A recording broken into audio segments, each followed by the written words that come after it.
কই থেকে কই চলে গেল এই বোর্ড যে এত আচ্ছা এই বোর্ডটা এরকম সমস্যা করে কি মানে ডিরেক্ট ডাউনলোড করে ঢোকা যায় না তাইলে তো মনে হয় এটা আসবে না এই যে আলাদা ছিল এটা ওকে কনসোলেট চলতেছে কি চলে এই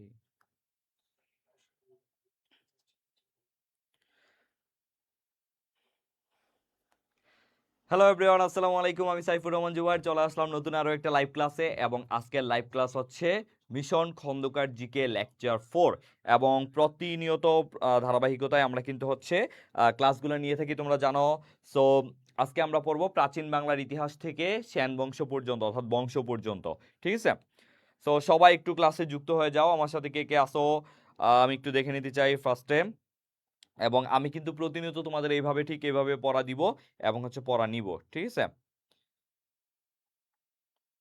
ওকে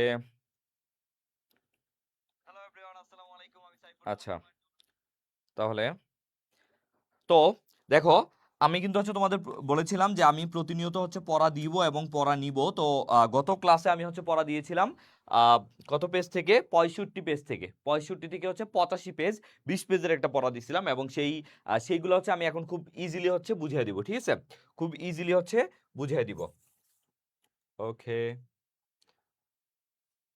প্রথমে আমরা কোশ্চেন সলভ করব যেগুলো হচ্ছে অনেক বেশি পরীক্ষায় আসে হ্যাঁ সেগুলো হচ্ছে আমরা সলভ করব এবং সেগুলো সলভ করতে গিয়ে যেই সমস্যাগুলো দেখা দিবে সেগুলো নিয়ে আমরা হচ্ছে কাজ করব দেখো প্রথমে দেখো বাঙালি জাতির প্রধান অংশ কোন মূল জাতিগোষ্ঠীর অন্তর্ভুক্ত বা কোন গোষ্ঠী থেকে বাঙালি জাতির প্রধান অংশ গড়ে উঠেছে এই প্রশ্নটা কিন্তু বিসিএস সহ ঢাকা ইউনিভার্সিটি জাহাঙ্গীরনগর রাজশাহী চট্টগ্রাম সব জায়গায় আসে ঠিক আছে কোন গোষ্ঠী থেকে বাঙালি জাতির প্রধান অংশ গড়ে উঠেছে আমরা জানি আমরা বাঙালি তো এই বাঙালি জাতিটা আসলে কোথা থেকে আসছে কিভাবে আসলো এই প্রশ্নগুলো তো আসে তাই না সো সবাই একটু অ্যান্সার করে ফেলো তো সবাই একটু অ্যান্সার করে ফেলো আমি সবার অ্যান্সার দেখতে চাই যারা ক্লাসটা দেখছো তারা হচ্ছে ক্লাসটা একটু শেয়ার করে দাও এবং হচ্ছে বন্ধুদেরকে মেনশন করে দাও যে জুবাইর ভাইয়ের ক্লাস শুরু হয়ে গেছে অলরেডি এবং আজকে আমরা এই টপিক থেকে অনেকগুলো কোশ্চেন সলভ করব ঠিক আছে ওকে সো বাঙালি জাতির প্রধান অংশ কোন জাতিগোষ্ঠীর অন্তর্ভুক্ত দেখো এখানে আছে নেগ্রিটো ভর্চিনীয় দ্রাবিড় অস্ট্রিক হ্যাঁ এই তো সবাই আসছে সবাই ক্লাসটা শেয়ার করে দিলেই বাকিটা চলে আসবে হ্যাঁ নাফিসা উলফাত ওয়ালাইকুম আসসালাম ভাইয়া নূর কারিমা অথই ওয়ালাইকুম আসসালাম হ্যাঁ এই তো অথই সবাইকে মেনশন করে দিচ্ছে ধন্যবাদ অথইকে ঠিক এইভাবে সবাই মেনশন করে দাও আর ক্লাসটা শেয়ার করে দাও দেখো বাঙালি জাতির প্রধান অংশ কোন জাতিগোষ্ঠীর অন্তর্ভুক্ত সবাই সবাই একটু অ্যান্সার করে দাও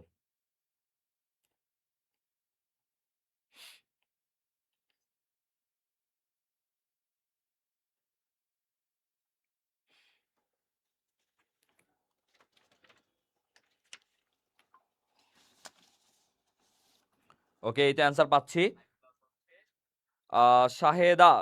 সাহেলা ইসলাম বলছে ঘ সাহেলা ইসলাম বলছে ঘ ওকে তারপরে হচ্ছে নূর কারিমা অথই বলছে ডি ওকে হ্যাঁ আমি সবার অ্যান্সার দেখবো সবাই অ্যান্সার করো সবাই সবাই অ্যান্সার করলে ক্লাসটা দেখতে ভালো লাগবে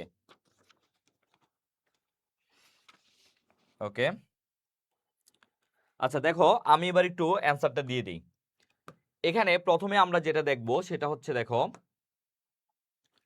এই যে আমরা বাঙালি জাতি আমি এটা একটু বড় করে নেই খুব সহজে আমরা বুঝবো এই জিনিসটা খুব সহজে আমরা বুঝবো ঠিক আছে দেখো এই যে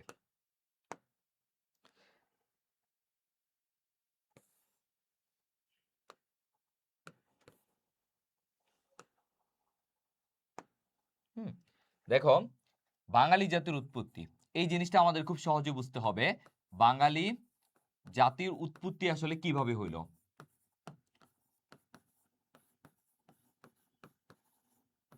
এই আমরা যারা বাঙালি আসলে কোথা থেকে আসলাম এই বাঙালি জাতিকে তোমার আসলে দুই ভাগে ভাগ করা হয়েছে বাঙালি জাতিকে দুই ভাগে ভাগ করা হয়েছে খুব ইজিলি মনে রাখো অনার্য অনার্য আর হচ্ছে আর্য আসলে এখানে আর্যটাই হচ্ছে মেইন ফ্যাক্ট আর যারা আর্য না তারা হয়ে গেছে অনার্য ঠিক আছে যারা আর্য তারা তো আর্যই আর যারা আর্য না তারা হয়ে গেছে অনার্য এখন এই অনার্য আসলে কারা আর্য তো একটা জাতিকে বোঝানো হচ্ছে তাহলে অনার্য আসলে কারা এই অনার্যকে তোমার হচ্ছে চারটা ভাগে ভাগ করা হয় অনার্যকে কয়টা ভাগে ভাগ করা হয় চার ভাগে প্রথমত আমরা দেখবো নেগ্রিটো যারা সবচেয়ে পুরাতন হ্যাঁ নেগ্রিটো যারা হচ্ছে সবচেয়ে পুরাতন।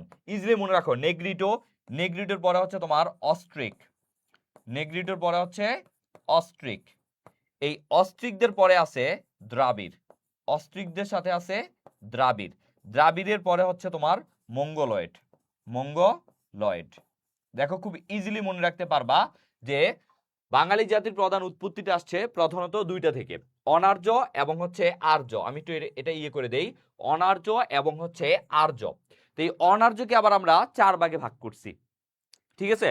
অনার্যকে আমরা 4 ভাগে ভাগ করছি। নেগ্রিটো এরা হচ্ছে সবচেয়ে প্রাচীন, এরা হচ্ছে সবচেয়ে প্রাচীন, যেমন হচ্ছে তোমার হচ্ছে যেমন ভিল, সাঁওতাল, ভিল, সাঁওতাল এগুলো হচ্ছে অনার্যের মধ্যে পড়ে, তোমার হচ্ছে নেগ্রিটোর মধ্যে পড়ে। হ্যাঁ, এরা সবার প্রথমে আসছিল, পরবর্তীতে আসে অস্ট্রিক, প্রায় 5000 বছর পূর্বে, 5000 বছর পূর্বে এরা আসে। আর বলা হয় এই অস্ট্রিক থেকেই বাঙালি জাতির প্রধান অংশটা গড়ে উঠছে, এই অস্ট্রিক থেকেই বাঙালি জাতির প্রধান অংশটা গড়ে উঠছে। বাঙালি জাতির প্রধান অংশ, বাঙালি জাতির প্রধান অংশ এই অস্ট্রিক থেকেই গড়ে উঠছে বলে ধারণা করা হয়, ঠিক আছে? প্রায় 5000 বলে। আর এই অস্ট্রিকরা এসে কিন্তু নেগ্রিটোকে উৎখাত করছে। তারপরে আসে দ্রাবিড়, এই দ্রাবিড়েই হচ্ছে তোমার সিন্ধু, যেই হচ্ছে তোমার আমরা জানি সভ্যতা, সেই সিন্ধু সভ্যতা, মানে আমাদের এই উপমহাদেশের পাকিস্তান এবং হচ্ছে ভারত, এর মধ্যে যে সিন্ধু সভ্যতাটা ছিল, মহেঞ্জোদারো ছিল, তো এটা কিন্তু এই একটা খুব সুন্দর সভ্যতা ছিল আমাদের দক্ষিণে, মানে আমাদের এই এশিয়ার মধ্যে, সেটা হচ্ছে এই দ্রাবিড়রা করছিল। তারপরে আসে মঙ্গোলয়েড, এরা বেশিরভাগই হচ্ছে তোমার ক্ষুদ্র নিগোষ্ঠী, এরা বেশিরভাগই হচ্ছে ক্ষুদ্র নিগোষ্ঠী। আমি কিন্তু সব তথ্য বলতেছি না, যেগুলো পরীক্ষায় আসার মতো সেগুলোই বলতেছি। তাহলে মঙ্গোলয়েড ক্ষুদ্র নিগোষ্ঠী, যেমন চাকমা, মারমা, ত্রিপুরা, এগুলা যেগুলো আসছে সেগুলো হচ্ছে মঙ্গোলয়েড আসছে, ক্ষুদ্র নিগোষ্ঠী এখান থেকে আসছে। তাহলে সবচেয়ে প্রাচীন জাতিগোষ্ঠী আমরা কোনটা পাইলাম? দেখো, সবচেয়ে প্রাচীন জাতিগোষ্ঠী আমরা পাইছি হচ্ছে মঙ্গোলয়েড, যেটা হচ্ছে বিল, সাঁওতাল এখান থেকে আসছে, ঠিক আছে?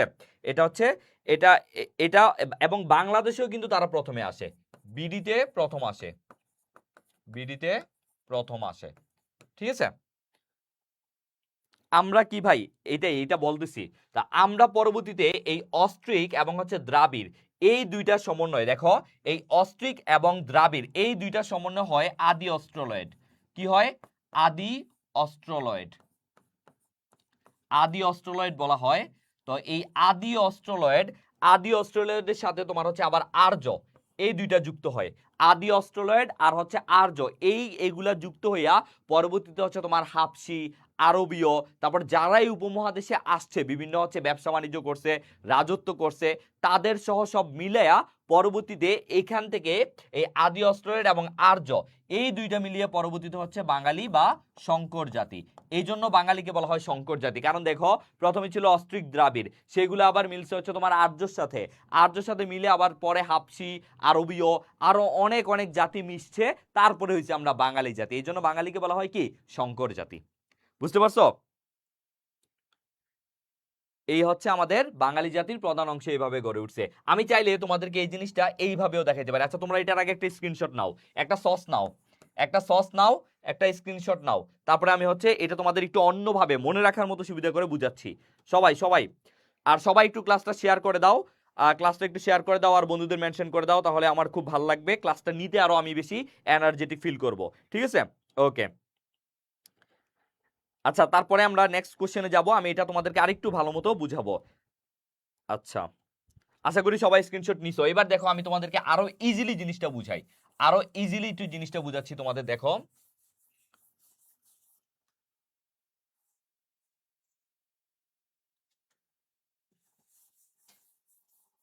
আচ্ছা এটা আমি ডিরেক্ট মুছেই দিচ্ছি, মুছে দিয়ে তারপরে আবার আমি সহজে একটু লিখতেছি। দেখো, উৎপত্তিটা, বাঙালি জাতির উৎপত্তিটা আসলে কিভাবে হয়? হ্যাঁ, উৎপত্তি, এই উৎপত্তিকে আমরা প্রথমত হচ্ছে 2 ভাগে ভাগ করব। হ্যাঁ, দেখো প্রথমে আমরা হচ্ছে 2 ভাগে ভাগ করব। আচ্ছা, প্রথমে আমি লিখবো আর্য, প্রথমে আমি লিখবো হচ্ছে আর্য, হ্যাঁ, আর আরেকটা হচ্ছে লিখবো, অর্থাৎ যারা আর্য না তারাই হয়ে গেছে অনার্য। এই অনার্যকে আমি আবার 4 ভাগে ভাগ করব। দেখো, অনার্যকে আমি আবার 4 ভাগে ভাগ করব।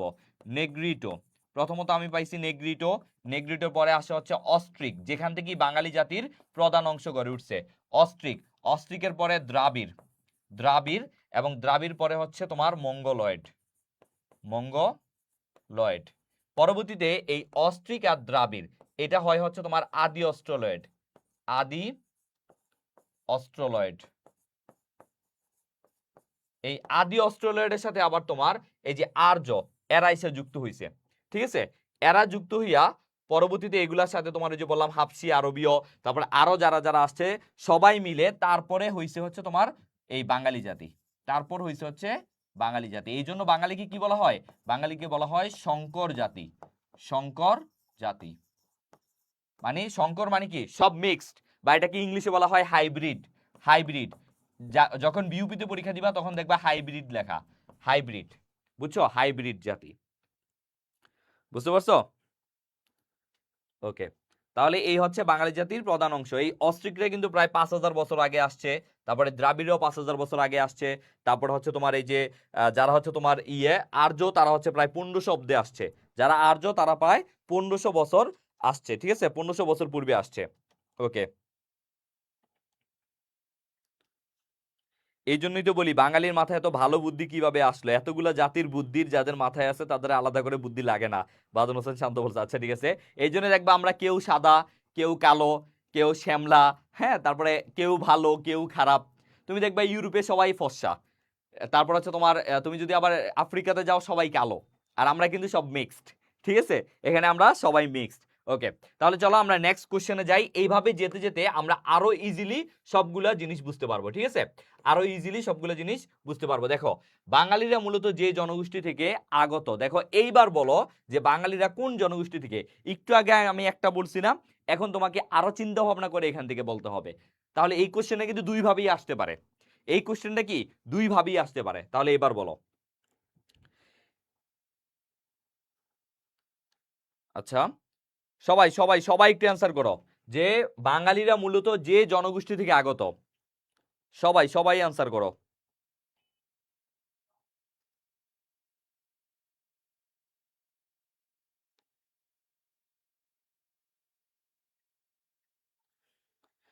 ওকে, আফিয়া জান্নাত বলছে সবার প্রথমে বলছে 2 এর বি, সে বলছে মঙ্গোলীয়।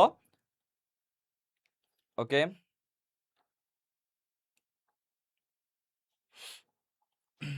সবাই একটু অ্যান্সার করো, আমি সবার অ্যান্সার দেখতে চাই।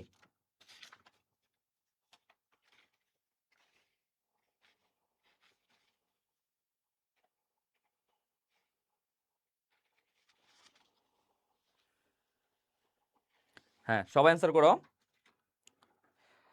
এসকে উৎস বলছে বি বি বি, শ্রাবণ তোহরা বলছে 2 এর বি, এমএসডি সুরেখ খাতুন বলছে 2 এর বি, নুসরাত জাহান নরিন বলছে ডেভিড। ওকে, নূর কারিমা অথি বলছে 2 এর বি। আচ্ছা, সবাই সবাই অ্যান্সার করলে আমার দেখতে ভালো লাগবে, ঠিক আছে? দেখো, একটু আগে আমরা পাইছি বাঙালি জাতির প্রধান অংশ গড়ে উঠছে কোথা থেকে? অস্ট্রিক থেকে। বাঙালি জাতির প্রধান অংশ গড়ে উঠছে কোথা থেকে? অস্ট্রিক থেকে আমরা পাইছিলাম, অস্ট্রিক থেকে। এবং অস্ট্রিক আর দ্রাবিড় মিলে আমরা কি পাইছিলাম? অস্ট্রিক আর দ্রাবিড় মিলে আদি অস্ট্রোলয়েড পাইছিলাম, আদি অস্ট্রোলয়েড। আর অস্ট্রোলয়েডটা হচ্ছে তোমার ওই যে অস্ট্রেলিয়া, তারপর হচ্ছে তোমার ইন্দোচীন, এইসব জায়গা থেকে যারা আসছে তাদেরকে মেনলি আদি অস্ট্রোলয়েড বলা হয়, ঠিক আছে? অস্ট্রেলিয়া এবং হচ্ছে তোমার ইন্দোচীন, হ্যাঁ, এই জায়গা থেকে আসছে। আবার বাঙালিরা আবার আমরা পাইছিলাম অনার্য 4 ভাগে ছিল, নেগ্রিটো, অস্ট্রিক, দ্রাবিড়, মঙ্গোলয়েড, তাই না? তাহলে এই জায়গায় কিন্তু আবার বাঙালিরা যে জনগোষ্ঠী থেকে আসছে, এখানে দেখো অস্ট্রিক, তারপর হচ্ছে তোমার অন্য যেগুলো আছে নেগ্রিটো, এগুলো নাই। তাহলে এটা কি হবে? মঙ্গোলয়েড হবে। মঙ্গোলিয়ড কারা? এটা হচ্ছে তোমার যে ইন্দোচীন, ইন্দোচীন অথবা তিব্বত, ইন্দোচীন, তিব্বত বা ওই যে মঙ্গোলিয়া, হ্যাঁ, চীনের পাশে যেই তোমার চীন, অ্যাকচুয়ালি চীনের ওই পাশে যারা আছে মঙ্গোলয়েড, ওইখান থেকে যারা আসছে ওই এরিয়াটা থেকে। আগে তো তোমার ওই এরিয়াটা কোনো দেশ ওয়াইজ ছিল না, সেই তোমার কত বছর আগে, প্রায় 5 থেকে 6,000, 5,000 বছর পূর্বে। তখন তো আর এরকম দেশ দেশ ভাগ ছিল না, এখন যেমন 195টা দেশ স্বাধীন দেশ, আর সব মিলিয়ে 210টার মতো দেশ। তো এই যে তোমার এতগুলো, তখন তো এইভাবে ছিল না, তখন কিছু কিছু দেশ, কিছু কিছু অঞ্চল নামে পরিচিত ছিল। তো ওইগুলো হচ্ছে ইন্দোচীন, তিব্বত বা চীনের ওই সাইডটা থেকে যারা আসছে তাদেরকে বলা হয় মঙ্গোলীয়, ঠিক আছে? তাদেরকে বলা হয় মঙ্গোলীয়। হ্যাঁ, তাহলে এটা কি হবে? এটা হবে মঙ্গোলীয় হবে। যে বাঙালিরা মূলত যে জনগোষ্ঠী থেকে, এটা এটা হবে মঙ্গোলীয়। এটা ককেশীয় হবে না, ডেভিডও হবে না, হুনও হবে না। আর এখান থেকে তোমার ওই যে কোচ, বিহার, তারপর হচ্ছে তোমার এই যে সাঁওতাল, এরা হচ্ছে মেনলি এই জাতিটা, এই জাতিগুলো মেনলি এখান থেকে আসছে। এগুলা তোমরা আরো বিস্তারিত যখন খন্দকার জিকে পড়বা, খন্দকার জিকে বইটা পড়লে তোমরা আরো ইন ডিটেলস এগুলো জানতে পারবা। তারপরে যেগুলো যেগুলো পরীক্ষা আসার মতো, যেগুলো অবশ্যই বুঝতে হবে, সেগুলো আমি তোমাদের বুঝিয়ে দিচ্ছি, ঠিক আছে? ওকে, এবার আসো আমরা তার পরবর্তী কোশ্চেনটা দেখি। দেখো এই যে আর্য, এখন আমরা একটু আর্য জাতি সম্পর্কে পড়বো। আর্য জাতি কোন দেশ থেকে এসেছিল? আমরা তো একটু আগে পড়ছি আর্যরা, তো আর্য জাতি আসলে কোন দেশ থেকে আসছে সেটা আমরা একটু দেখি। হ্যাঁ, আর্য জাতি দেখো বাহরাইন, ইরাক, মেক্সিকো, ইরান, 4টা দেশ আছে। তাহলে সবাই একটু অ্যান্সার করে ফেলো। এই তোমরা শেয়ার করছো না কেন? সবাই সবাই একটা করে শেয়ার করো। জাস্ট যারা ক্লাস করতেছো সবাই জাস্ট একটা করে শেয়ার করো, তাহলে দেখো অনেক স্টুডেন্ট এখানে চলে আসবে। ঠিক আছে, আমরা সবাই উপকৃত হই। আর আমি তো আগেই বলছি, যারা করবা বেশি বেশি শেয়ার তারা পাবা জুবাইর ভাইয়ার কেয়ার। ঠিক আছে, সো আমার কেয়ার যারা পাইতে চাও তারা বেশি বেশি শেয়ার করে ফেলো। আর্য জাতি কোন দেশ থেকে এসেছিল? কি কি আছে? বাহরাইন, ইরাক, মেক্সিকো, ইরান, সবাই। হ্যাঁ, বাংলাদেশ অনেক গণবসতি, রাইট। আচ্ছা, রাব্বি হাসান বলছে ইরান। আফিয়া জান্নাত বলছে ডি। তারপরে হচ্ছে রাব্বি হাসান বলছে বাহরাইন। তারপর হচ্ছে রাব্বি হাসান আলবি বলছে 3-এর ডি। সাহেলা ইসলাম বলছে 3-এর ডি। এসকে উৎস বলছে ও ডি। সুরাইয়া খাতুন বলছে ডি ইরান। তরিকুল ইসলাম বলছে ডি। আচ্ছা, সবাই সবাই আমি একটু অ্যাটলিস্ট সবার অ্যান্সার দেখতে চাই। সবাই যখন অ্যান্সার করবা তখন কিন্তু দেখতে ভালো লাগে। আচ্ছা, আর্য জাতি আসলে কোন দেশ থেকে আসছিল? আর্য জাতি আসছিল মেইনলি হচ্ছে ইরান থেকে। তো আর্য এটা আসলে কি মনে রাখবা, আর্য হচ্ছে মেইনলি একটা জাতিগোষ্ঠীর নাম। আর্য কি? মেইনলি একটা জাতিগোষ্ঠীর নাম। আর্য একটা জাতির নাম মেইনলি। ঠিক আছে, আবার আর্য কিন্তু একটা ভাষার নামও। আর্য আবার তোমার এটা ভাষার নামও। আমরা তো আর্য বলতে কি বুঝতাম, তাই না? আমরা ভাবতাম হচ্ছে আর্য বলতে মনে হয় কোনো ভাষা, বা আর্য যেমন ভাষাও আছে, কিন্তু এটা মেইনলি হচ্ছে একটা জাতিগোষ্ঠীর নামও আছে। ঠিক আছে, এটা তো আমরা ইরান বলতেছি, কিন্তু তখন তো এটা ইরান ছিল না। তখন কি ছিল? তখন এটা হচ্ছে তোমার ইউরাল পর্বতমালা। তখন কি ছিল? তখন কিন্তু ইরান নামে আলাদা কোনো দেশ ছিল না। এখন ওই অঞ্চলটা ঘিরে ইরান হয়ে গেছে, বা তখন এই অঞ্চলটা হচ্ছে তোমার ইউরাল পর্বতমালা। ইউরাল পর্বতের দক্ষিণের যে অঞ্চলটা, দক্ষিণ যে তৃণভূমি, সেই জায়গাটা হয়ে গেছে এখন বর্তমানে ইরান। ঠিক আছে, আগে এটা কি ছিল? আগে ছিল ইউরাল পর্বতের দক্ষিণ তৃণভূমি। ইউরাল পর্বতের দক্ষিণ। তাহলে পরীক্ষায় কিন্তু তোমার দুইটাই আসতে পারে। যেমন এই প্রশ্নে আমরা দেখতে পাচ্ছি ইরান আসছে, কিন্তু এই প্রশ্ন ইরান না থেকে এটাও থাকতে পারে যে ইউরাল পর্বতের দক্ষিণ তৃণভূমি। ইউরাল পর্বতের দক্ষিণ তৃণভূমি, এটা হচ্ছে ওই যে তোমার ইরান এখন যেখানে আমাদের আফগানিস্তানের পরে, সেখানে হচ্ছে ইরান। খুব একটা বড় জায়গা নিয়ে ইরান গঠিত। ঠিক আছে, ওকে, তাহলে যারা ডি দিছো তোমরা, এটা হইছে, এটা হচ্ছে ইরান। ঠিক আছে, আর পরীক্ষায় মাঝে মাঝে আসে তাদের ধর্মগ্রন্থের নাম কি? মনে রাখবা, তাদের ধর্মগ্রন্থের নাম হচ্ছে বেদ। এই আর্যদের ধর্মগ্রন্থের নাম কি? ধর্মগ্রন্থের নাম হচ্ছে বেদ। এটা অনেক পরীক্ষায় আসে, অনেক বেশি পরীক্ষায় আসে। আর্যদের ধর্মগ্রন্থের নাম কি? আর্যদের ধর্মগ্রন্থের নাম হচ্ছে বেদ। আর বেদরা মেনলি কারা পড়ে? বেদরা মেনলি হচ্ছে দেখবা হিন্দু বা সনাতন ধর্মাবলম্বীরা পড়ে। তার মানে আর্যরা মেনলি কি? আর্যরা মেনলি হচ্ছে হিন্দু। আর্যরা মেনলি হচ্ছে হিন্দু, তাদের ধর্মগ্রন্থ বেদ, এবং বেদ এই ধর্মগ্রন্থরা মেনলি কারা পড়ে? সনাতন বা হিন্দু ধর্মাবলম্বী। তার মানে আর্যরা হচ্ছে তোমার হিন্দু বা সনাতন ধর্মাবলম্বী। ঠিক আছে, ওকে।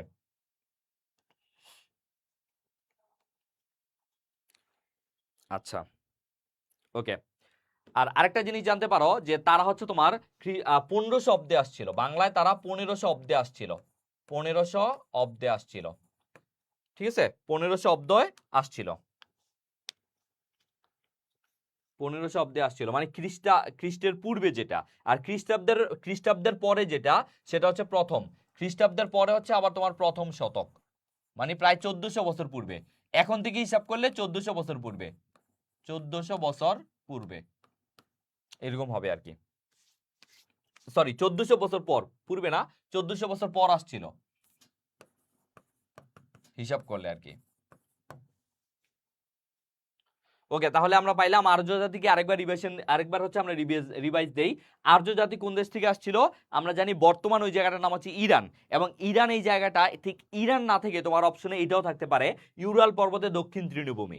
এবং এটা এইভাবে আসতে পারে যে আর্য আসলে কি? আর্য হচ্ছে একটা জাতিগোষ্ঠীর নাম।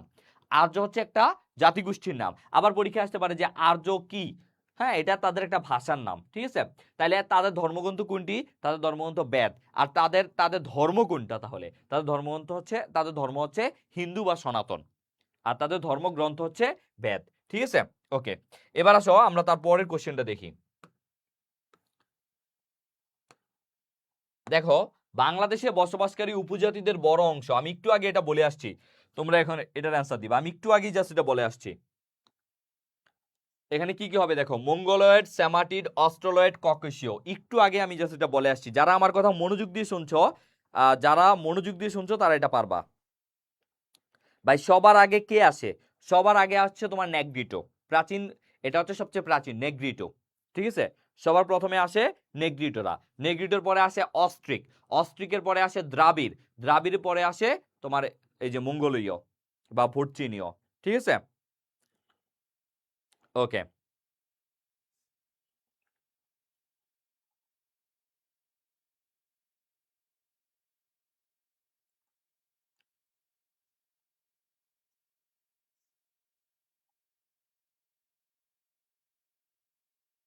ভাইয়া এখন থেকে পড়ালেখা করলে কি জাবিতে চান্স হবে? আমি খুব হতাশ। কেন হবে না? অবশ্যই হবে।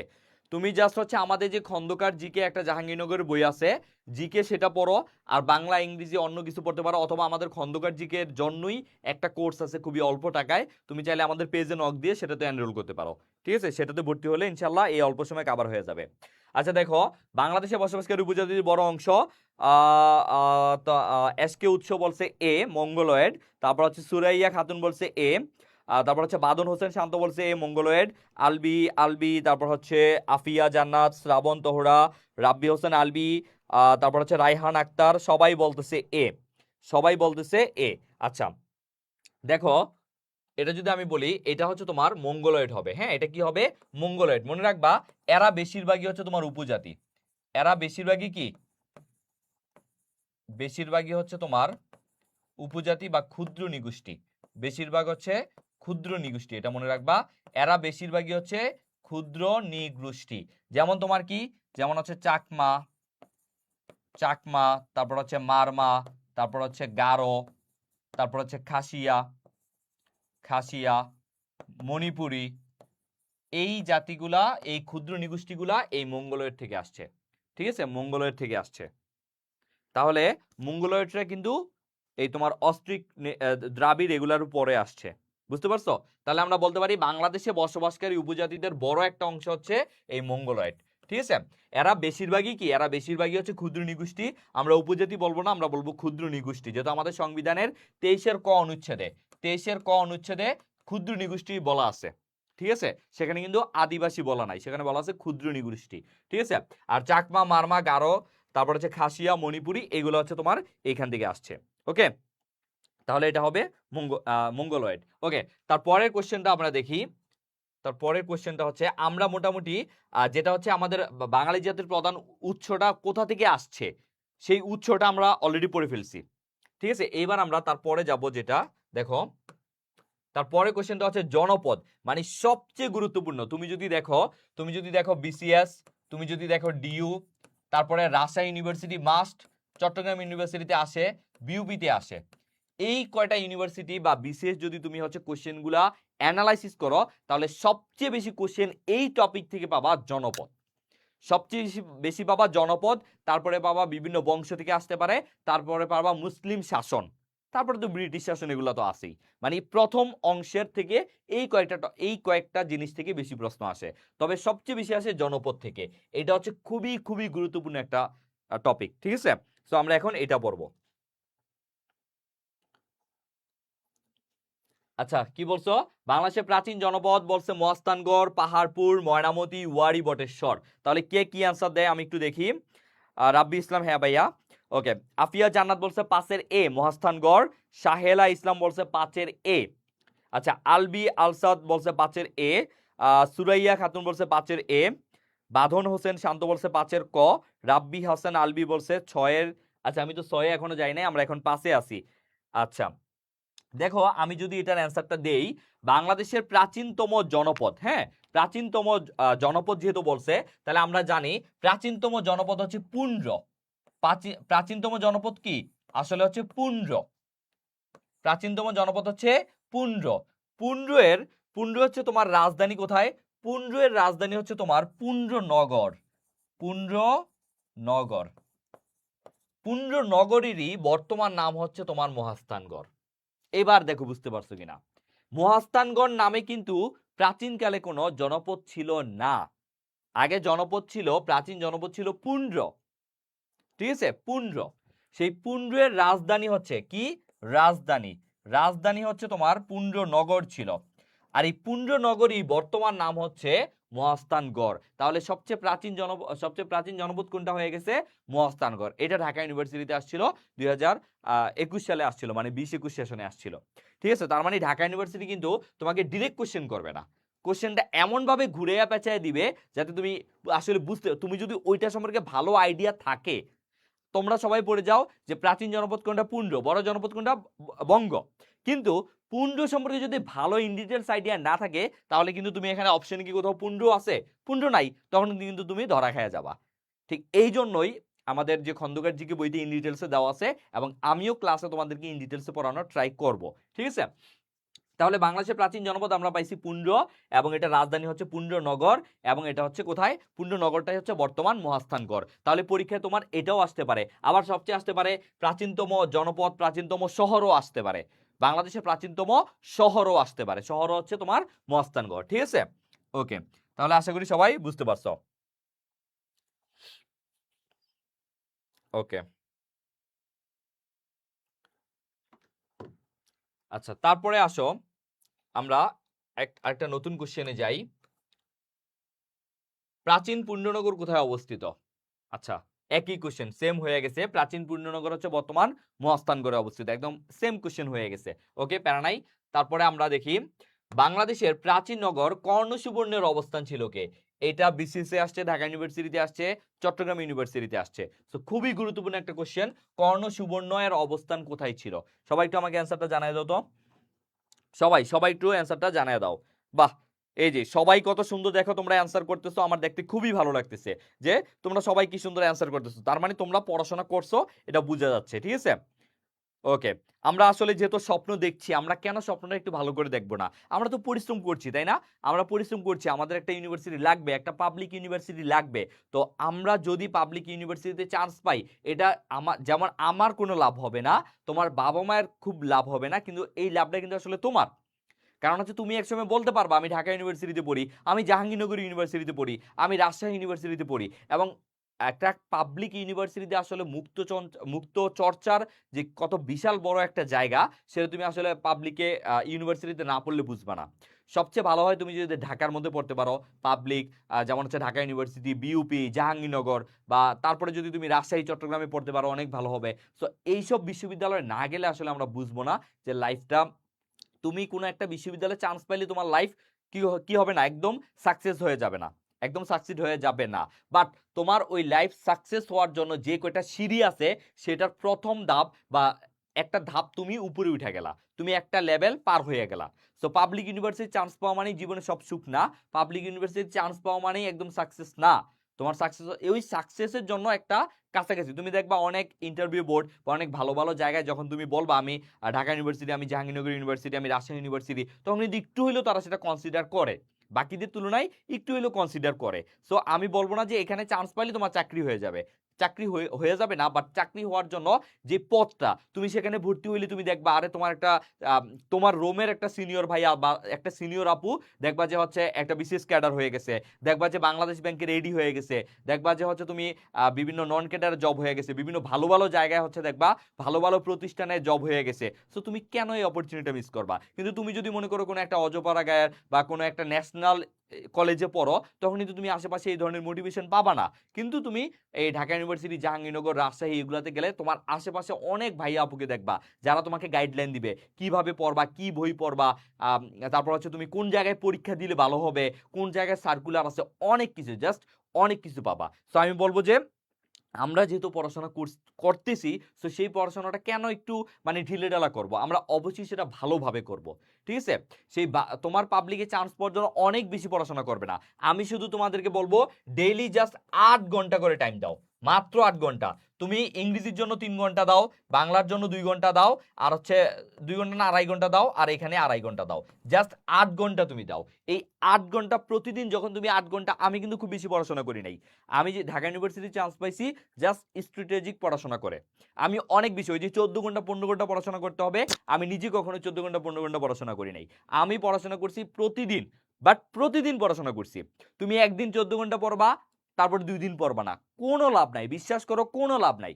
তুমি এখন থেকে জাস্ট টার্গেট নাও যে আমি আজকে 8 ঘন্টা পড়াশোনা করব, 8 ঘন্টার বেশি আমি পড়বো না। বাট যেই 8 ঘন্টা আমি টেবিলে বসে থাকবো, সেই 8 ঘন্টা আমি শুধু পড়াশোনায় মনোযোগ দিব।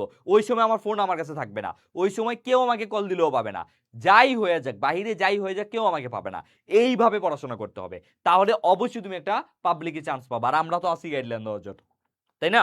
সো আমরা ইনশাআল্লাহ তোমাদেরকে গাইডলাইন দিব। জাস্ট নিজেকে তৈরি করো, হেরে যাবার জন্য আমরা পৃথিবীতে আসি নাই, অবশ্যই আমাদেরকে জয় হতে হবে, ঠিক আছে?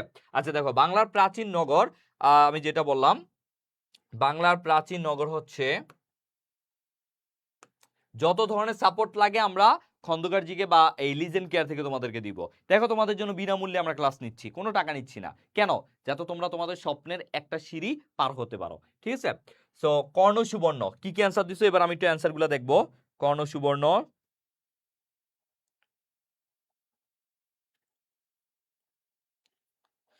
মুর্শিদাবাদ, মুর্শিদাবাদ, আচ্ছা হ্যাঁ মেনটেন করতে হবে, অবশ্যই পড়াশোনা মেনটেন করতে হবে।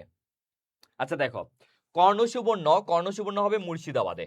এটা হচ্ছে অ্যাকচুয়ালি তোমার, এটা হচ্ছে অ্যাকচুয়ালি কোথায় দেখো, নদিয়া, নদিয়া, মুর্শিদাবাদ,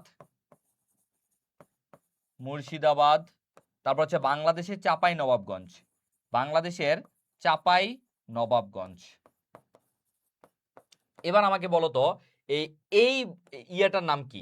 এটা তো আমরা দেখছি প্রাচীন নগর কর্ণ সুবর্ণের অবস্থান, কিন্তু এই তোমার হচ্ছে জনপদটার নাম কি আমাকে বলো তো, আমি একটু দেখি এই জনপদটার নাম আসলে কি, তোমরা আমাকে বলো যে এই জনপদটার নামটা আসলে ভাইয়া কি।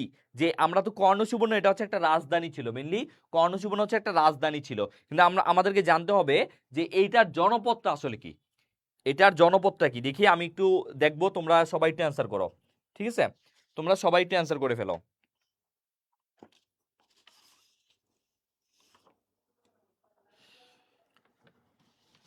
সবাই সবাই একটু অ্যান্সার করে ফেলো, কে কে অ্যান্সার করছে আমি একটু দেখি।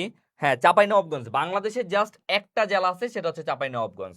বাংলাদেশের এখানে একটা জেলা আছে, সেটা হচ্ছে চাঁপাইনবাবগঞ্জ, ঠিক আছে? ওকে, অলরেডি একজন অ্যান্সার দিয়ে ফেলছে, বাহ, অলরেডি একজন অ্যান্সার দিয়ে ফেলছে। আলবি আলসাদ, সে বলছে গৌর। হ্যাঁ, এটা কি হবে, এটা জনপদটা হবে গৌর,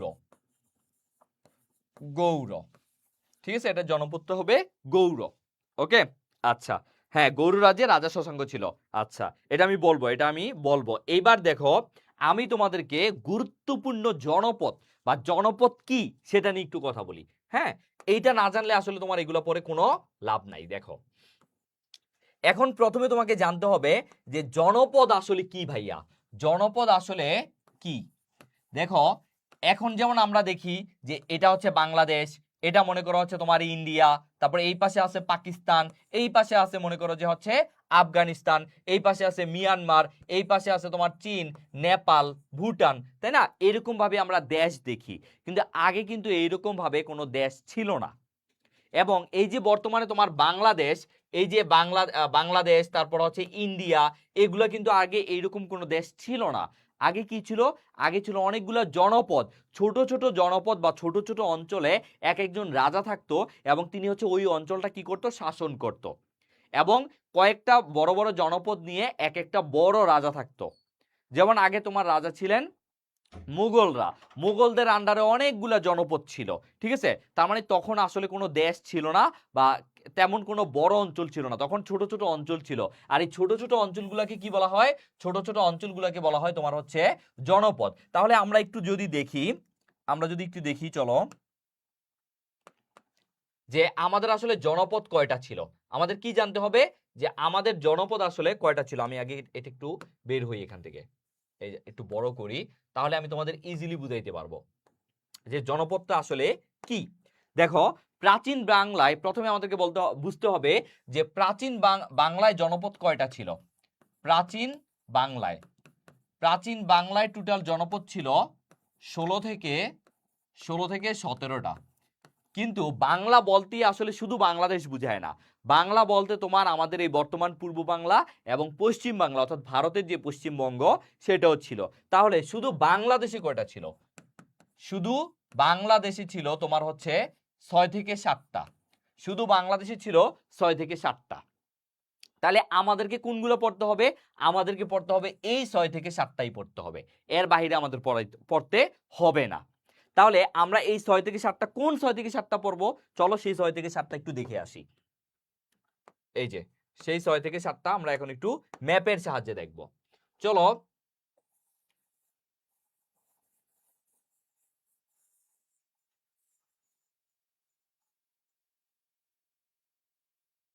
এই হচ্ছে আমাদের বাংলাদেশের ম্যাপ, ঠিক আছে? সো দেখো আমি এখন এগুলোকে ভাগ করব। প্রথমে আমি যখন ভাগ করব, দেখো এটা হয়ে গেছে আমার হরিক্যাল, এটা হচ্ছে হরিক্যাল, এবং এটাও হয়ে গেছে হরিক্যাল। হরিক্যাল অর্থাৎ এটা হচ্ছে তোমার সিলেট, এটা হচ্ছে তোমার সিলেট, এবং এটা হচ্ছে তোমার চট্টগ্রাম। তাহলে যদি বলা হয়, দেখো যদি বলা হয় যে হরিক্যাল, হরিক্যাল কোন কোন জায়গায় ছিল, প্রাচীন জনপদের অবস্থা, হরিক্যালের অবস্থান কোথায় কোথায় ছিল, তাহলে আমরা কি বলবো? হরিক্যাল অবস্থান ছিল সিলেট এবং হচ্ছে চট্টগ্রাম, তাই না? ইজিলি আমরা কি বলতে পারবো? আমরা বলতে পারবো হরিক্যাল ছিল হচ্ছে সিলেট এবং হচ্ছে চট্টগ্রাম। এবং মনে রাখবা এই হরিক্যালটা কিন্তু একটা পাহাড়ি জনপদ। যেহেতু এখানে কি আছে, অনেক বেশি পাহাড় আছে, এই জন্য এটা হচ্ছে একটা পাহাড়ি জনপদ। এটা কি একটা পাহাড়ি জনপদ? পরীক্ষা আসে কোন জনপদটা পাহাড়ি জনপদ, সেই জনপদটা হচ্ছে হরিক্যাল। হরিক্যাল হচ্ছে তোমার সিলেট এবং চট্টগ্রাম। এইবার আসো এই জায়গায় হচ্ছে একটা আছে, সেটা আমরা একটু দেখি। সেটা হচ্ছে তোমার সমতট। সমতট, এই সমতটটা কোথায় কোথায়? সমতটটা হচ্ছে আমরা দেখব, সমতটটা হচ্ছে তোমার কুমিল্লা ও নোয়াখালী। এইটাও পরীক্ষা অনেক বেশি আসে, কুমিল্লা এবং হচ্ছে নোয়াখালী। আমি যেগুলা দেখাচ্ছি এইগুলা শুধু পড়লে ইনশাল্লাহ হবে। সরি, কুমিল্লা এবং নোয়াখালী। দেখো তাহলে আমরা কি কি পাইলাম? হরিক্যাল পাইলাম। হরিক্যাল কোথায়? সিলেট এবং চট্টগ্রাম। তারপরে আমরা কি পাইলাম? সমতট। সমতট কোথায়? কুমিল্লা এবং নোয়াখালী। এটা হচ্ছে সমতট। এই পাশে আমরা পাইলাম হচ্ছে, এবার দেখো এই পাশে হচ্ছে আমরা পাইছি, দেখো পুন্ড্র। আর পুন্ড্রের এইখানে হচ্ছে আমরা পাবো হচ্ছে তোমার এই যে এখানে সহ, এটা হচ্ছে তোমার বরেন্দ্র। বরেন্দ্র, যদিও বরেন্দ্রকে অনেকে একটা বড় একটা পূর্ণাঙ্গ জনপদ বলতে নারাজ। বরেন্দ্রকে অনেকে বলে না যে এটা একটা জনপদ, তারা মনে করে পুন্ড্রেরই একটা অংশ হচ্ছে বরেন্দ্র। তারা মনে করে পুন্ড্রেরই একটা অংশ কি বরেন্দ্র। আর এই পুন্ড্র এবং বরেন্দ্রের অবস্থান কোথায়? এটা হচ্ছে তোমার রংপুর, মনে রাখবা রংপুর। তারপর হচ্ছে তোমার রাজশাহী, রংপুর রাজশাহী। তারপর হচ্ছে তোমার দিনাজপুর পাবনা। এইসব এরিয়াতে হচ্ছে তোমার এই রংপুর রাজশাহী দিনাজপুর পাবনাতে হচ্ছে পুন্ড্র এবং বরেন্দ্র। বুঝতে পারছো? এখন আমরা পাইলাম যে পুন্ড্র, আবার মনে রাখতে হবে পতে পুন্ড্র, এই জিনিসটা আমাদের মনে রাখতে হবে যে পতে পুন্ড্র এবং পতে হচ্ছে সবচেয়ে প্রাচীন। যদি প্রশ্ন করা হয় সবচেয়ে প্রাচীন জনপদ কোনটা, তাহলে আমরা বলবো পুন্ড্র। মনে রাখবো কিভাবে? পতে পুন্ড্র পতে প্রাচীন, পতে পুন্ড্র পতে প্রাচীন।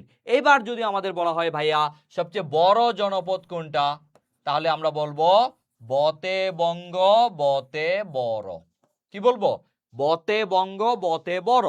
আর পতে প্রাচীন পতে পুন্ড্র। তাহলে সবচেয়ে প্রাচীন কোনটা? পুন্ড্র। সবচেয়ে বড় কোনটা? বঙ্গ। তাহলে পতে প্রাচীন পতে পুন্ড্র বতে বঙ্গ বতে বড়। শেষ। এবার আমরা মনে রাখবো। এখন ভাইয়া বঙ্গের অবস্থান কোথায়? এই যে দেখো বঙ্গের অবস্থান কোথায়, এইভাবে এসে এই যে এই সাইডে, এই জায়গাটা হচ্ছে সমতটটা একটু সাইডে পড়বে, এই জায়গাটাই হচ্ছে তোমার বঙ্গ। বঙ্গতে তোমার দুইটা ভাগ, একটা হচ্ছে তোমার ঢাকা ময়মনসিংহ এটা এরিয়া, আরেকটা হচ্ছে তোমার ফরিদপুর, তারপরে এই জায়গাটা হচ্ছে তোমার বরিশাল। বঙ্গেরটা যদি আমি লিখি, দেখো বঙ্গে হচ্ছে তোমার দুইটা ভাগ, ঢাকা ময়মনসিংহ।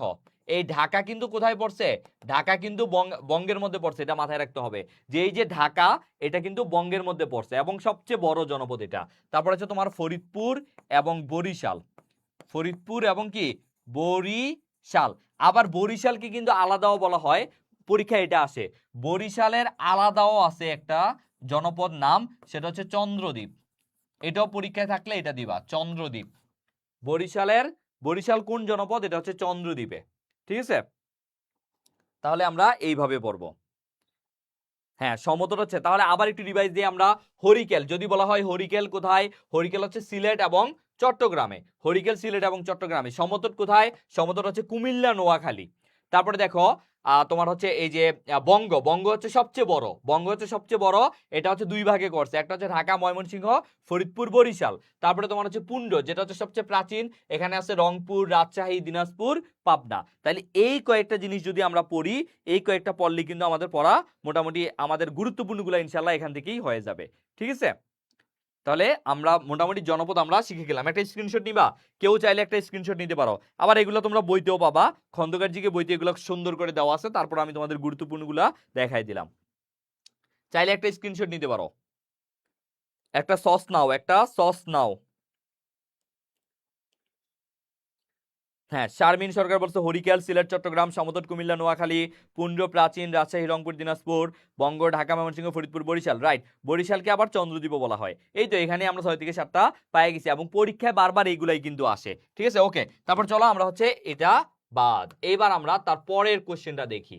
আশা করি তোমরা এই জনপদ সম্পর্কে পারবা এখন থেকে।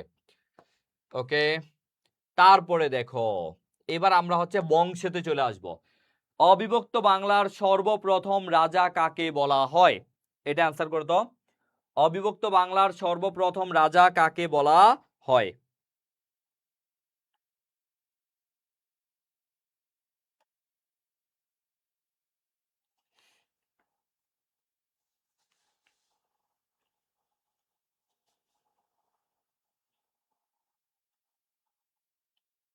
সবাই সবাই একটু অ্যান্সার করো।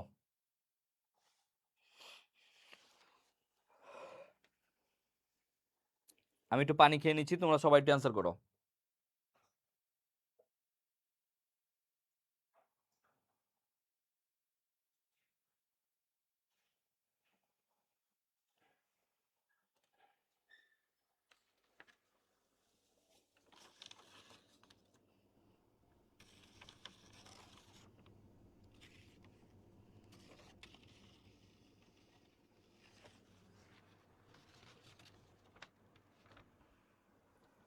ওকে, অবিভক্ত বাংলার সর্বপ্রথম রাজা।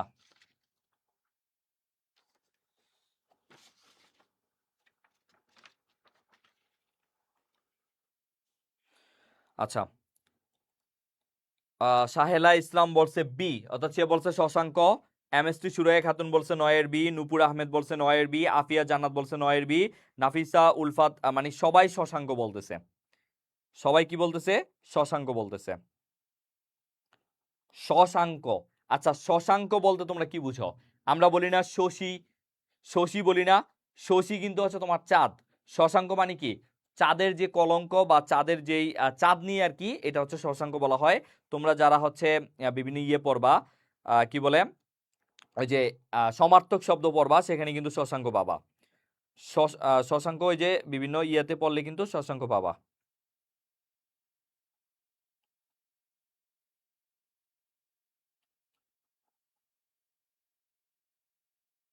ওকে, তাহলে অবিভক্ত বাংলা সর্বপ্রথম রাজা কাকে বলা হয়? অবিভক্ত বাংলা প্রথম রাজা বলা হয় শশাঙ্ককে।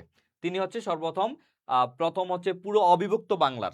অবিভক্ত বাংলা বলতে কোনটাকে বোঝানো হয়? তোমার আমাদের এই যে বাংলা, পূর্ব বাংলা অর্থাৎ বাংলাদেশ বর্তমান এবং পশ্চিম বাংলা, এই দুইটা বাংলাকে একসাথে করে তিনি হচ্ছে এটাকে একসাথে শাসন করছিল। এবং তার তার কিন্তু অনেক অবদান আছে এই বাংলাকে একসাথে করার। মোটামুটি বাংলাকে একসাথে করার তার অনেক বেশি অবদান আছে। তার মৃত্যুর পরেই মেইনলি হচ্ছে মাতসানো শুরু হয়, অর্থাৎ তিনি সবার প্রথম এই দুইটা বাংলাকে একসাথে অনেক সুন্দরভাবে শাসন করতে পারছিলেন। সো শশাঙ্ক নিয়ে অবশ্যই পড়বা, শশাঙ্ক নিয়ে এই প্রশ্নটাই অনেক বেশি পরীক্ষায় আসে। এবার দেখো মৌর্য। দেখো প্রাচীন বাংলায় মৌর্য শাসনের প্রতিষ্ঠাতা কাকে বলা হয়? প্রাচীন বাংলায় মৌর্য, আমরা জানি প্রাচীন বাংলাকে হচ্ছে যে বংশগুলো ছিল বংশীয় শাসন, সেই বংশীয় শাসনকে 4টা ভাগে ভাগ করা হয়। কয় ভাগে? 4 ভাগে ভাগ করা হয়। এরকম কেন হচ্ছে?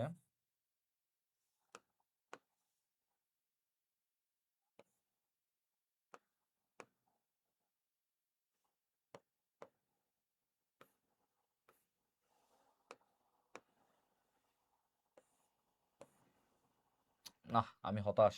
এরকম কেন হবে?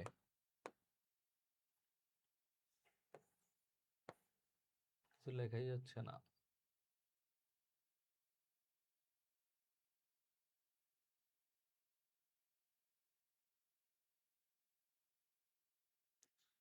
আচ্ছা, এখানে একটু লিখতে সমস্যা হচ্ছে।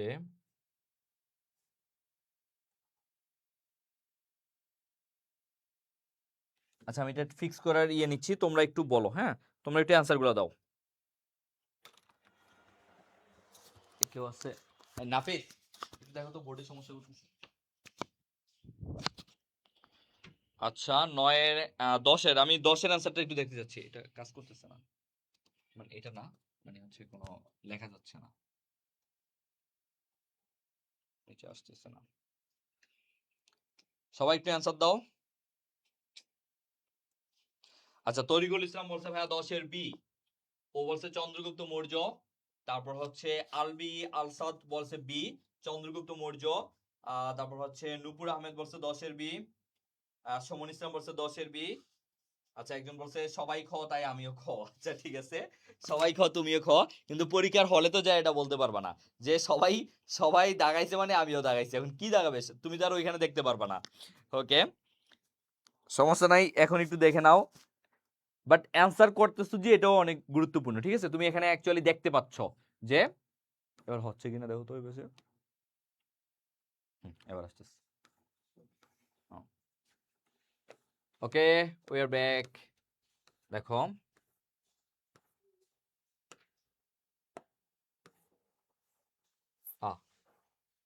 আচ্ছা, একটু সমস্যা ছিল। আচ্ছা, এবার দেখো, হ্যাঁ, প্রাচীন বাংলায় মৌর্য শাসনের প্রতিষ্ঠাতা আসলে কে ছিল? দেখো, তো আমরা যদি বংশভাবে বংশীয় শাসনগুলাকে ভাগ করি, তাহলে আমরা পাবো সবার প্রথম ছিল মৌর্য। সবার প্রথমে কি ছিল? মৌর্য শাসন, মৌর্য বংশ। মৌর্যের পরে ছিল গুপ্ত। গুপ্ত গুপ্তের পরে কি ছিল? গুপ্তের পরে ছিল হচ্ছে তোমার পাল। গুপ্তের পরে ছিল পাল। তারপরে 4 নম্বরে ছিল সেন। 4 নম্বরে ছিল কি? সেন। তাহলে এই জিনিসটা আমাদের মনে রাখতে হবে। সবার প্রথমে ছিল মৌর্য, মৌর্যের পরে ছিল গুপ্ত, গুপ্তের পরে ছিল পাল, পালের পরে ছিল সেন। এবং এই মৌর্যই ছিল তোমার সবচেয়ে বড় একটা এরিয়া নিয়ে, প্রায় অনেক দূর নিয়ে হচ্ছে এটা একটা তোমার হচ্ছে এই মৌর্য শাসনটা চলছিল।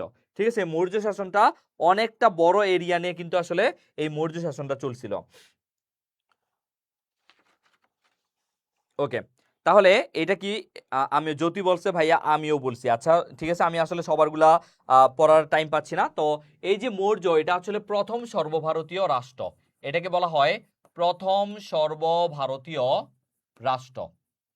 সর্বভারতীয় রাষ্ট্র বলা হয় এটাকে। এবং এটার প্রতিষ্ঠাতা কে ছিল? এটার প্রতিষ্ঠাতা ছিল চন্দ্রগুপ্ত মৌর্য। এটার প্রতিষ্ঠাতা কে ছিল? চন্দ্রগুপ্ত মৌর্য। তাহলে আমরা কি কি পাইলাম?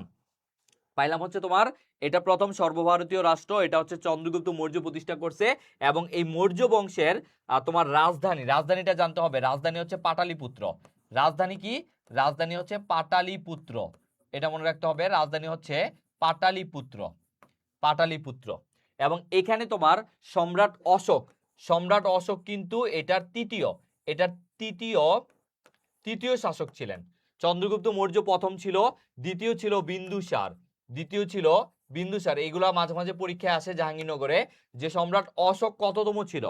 সম্রাট অশোক ছিল তৃতীয়। ঠিক আছে, সম্রাট অশোক ছিল তৃতীয়। এগুলা একটু পড়বা।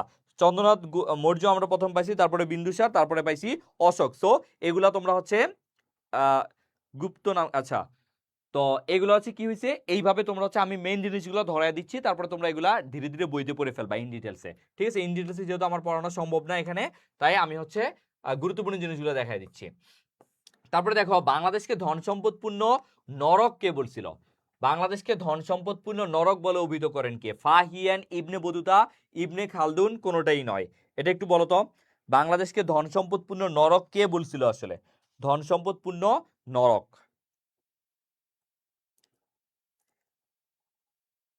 সবাই সবাই একটু অ্যান্সার করো।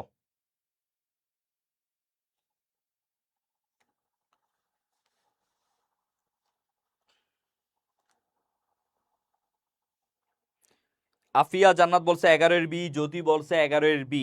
আচ্ছা,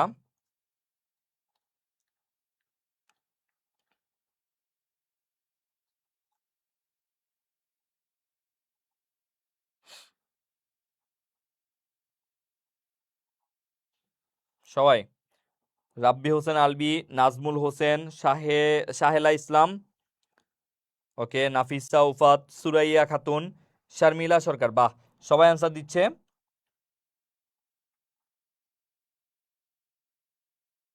আচ্ছা, তাহলে দেখো আমরা পাইছি বাংলাদেশকে বলা হয় ধন সম্পদপূর্ণ নরক। ঠিক আছে, এটা কে বলছে? এটা বলছে হচ্ছে ইবনে বতুতা। ইবনে বতুতার বাড়ি কোথায়? মরক্কো। পরীক্ষায় আসে মাঝে মাঝে। ইবনে বতুতার দেশ কোনটা? মরক্কো। এবং ইবনে বতুতার একটা বই আছে কিতাবুর রেহেলা বা কিতাবুর রেহালা। এটার বাংলা নাম হচ্ছে সফরনামা। বাংলার নাম কি? সফরনামা। সফরনামা। এবং তিনি এই উক্তিটা কি বলছেন? ধন সম্পদপূর্ণ নরক। উক্তিটা কি বলছেন?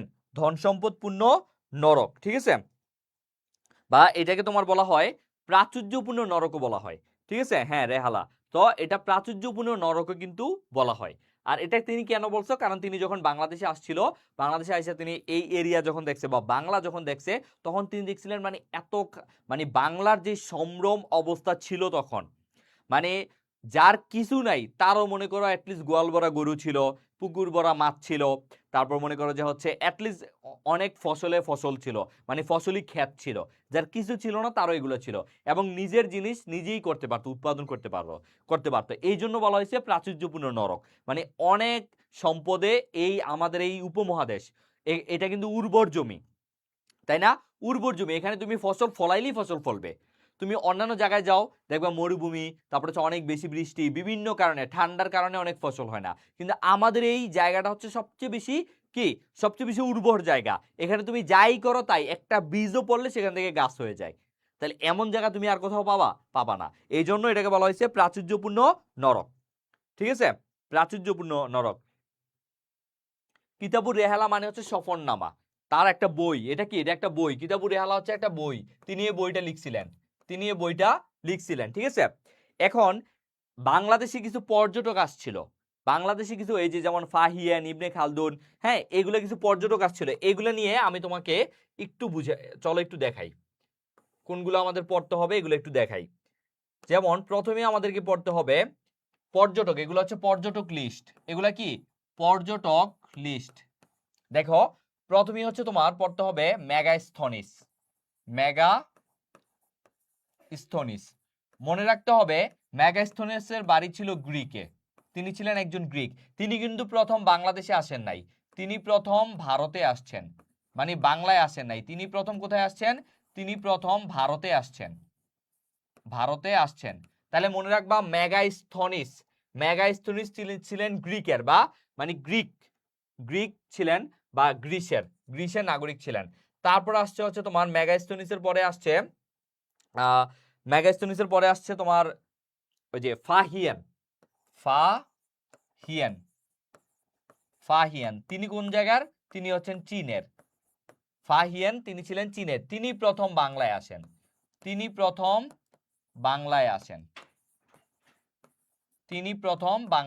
এটা মনে রাখতে হবে। ঠিক আছে, তিনি হচ্ছে প্রথম বাংলায় আসছিলেন। তাহলে প্রথম কে আসে? মেগাস্থনিস, তিনি ছিলেন গ্রিকের।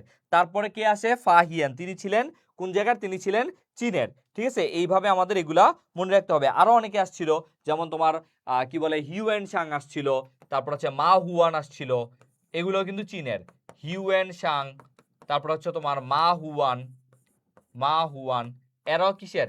এরাও কিন্তু চীনের। কিন্তু মা হুয়ান তিনি মুসলিম ছিলেন। মুসলিম ছিলেন।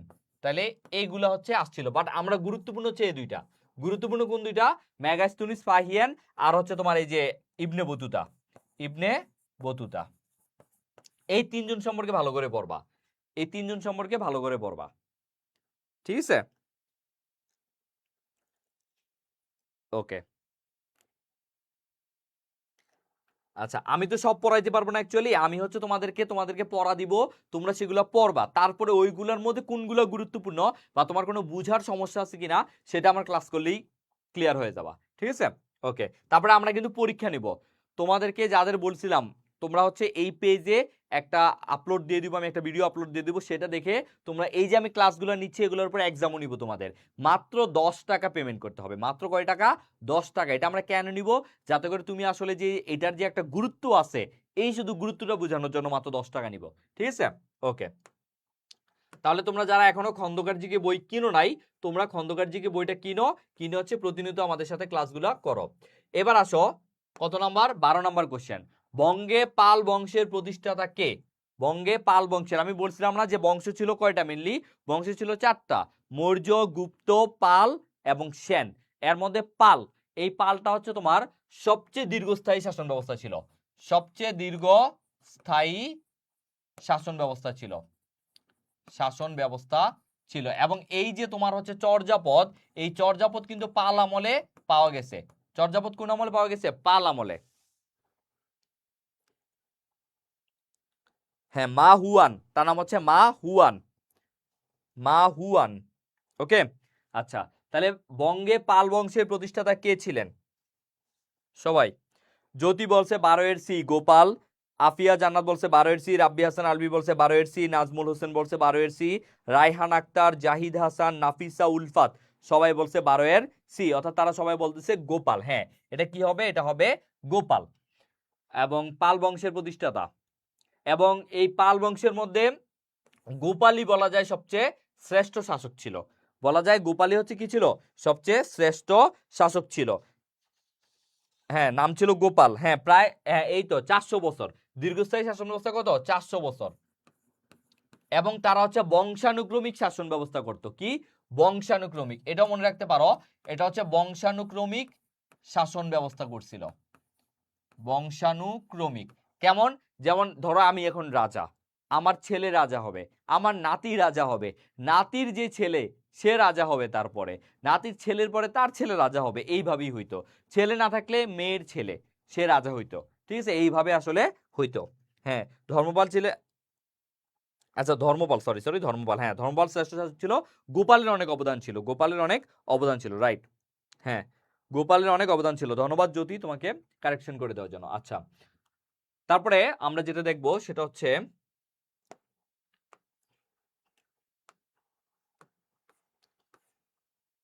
তারপরে আর কি আছে? ও সরি, নিচে দেখো ড্যাশ আমল ছিল ভারতের স্বর্ণযুগ। আচ্ছা, এটা একটু অ্যান্সার করো যে কোনটা আসলে ভারতের স্বর্ণযুগ ছিল? পাল, সেন, গুপ্ত, মৌর্য, কোনটা ভারতের স্বর্ণযুগ ছিল?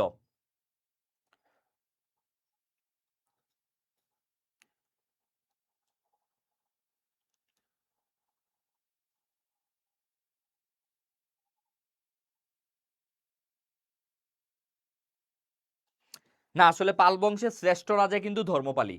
পাল বংশের শ্রেষ্ঠ রাজা ধর্মপালই, কিন্তু গোপাল হচ্ছে তোমার বাংলায় শাসনটা শুরু করছিল। আমি এই জন্যই আর কি বলছিলাম, মানে বাংলায় তিনি শ্রেষ্ঠ ছিলেন, সেটা আর কি বলতে গিয়ে বলে ফেলছি। বাংলায় বাংলায় তোমার এই পাল বংশের যেই পাল তো তোমার শুধু বাংলায় ছিল না, এটা তো ওভারঅল ইন্ডিয়াতে ছিল। তো এই পাল বংশে তোমার সবচেয়ে বেশি বিস্তার, এবং পাল বংশ বাংলায় যেই প্রতিষ্ঠা করছে সেটা কিন্তু গোপাল। আর ধর্মপাল ছিল তোমার এই গোপাল রাজ্যের শ্রেষ্ঠ শাসক, ঠিক আছে? মানে পুরা পাল রাজ্যের শ্রেষ্ঠ রাজক ছিল গোপাল, সরি ধর্মপাল। আর গোপাল ছিল হচ্ছে তোমার বাংলায়, গোপাল ছিল কি? বাংলায়। ওকে, ড্যাশ আমল ছিল ভারতের স্বর্ণযুগ, কোনটা হবে বলো? ওকে, সবাই অ্যান্সার দিচ্ছে, সবাই, আমি সবার অ্যান্সার চাই, সবার অ্যান্সার চাই আমি।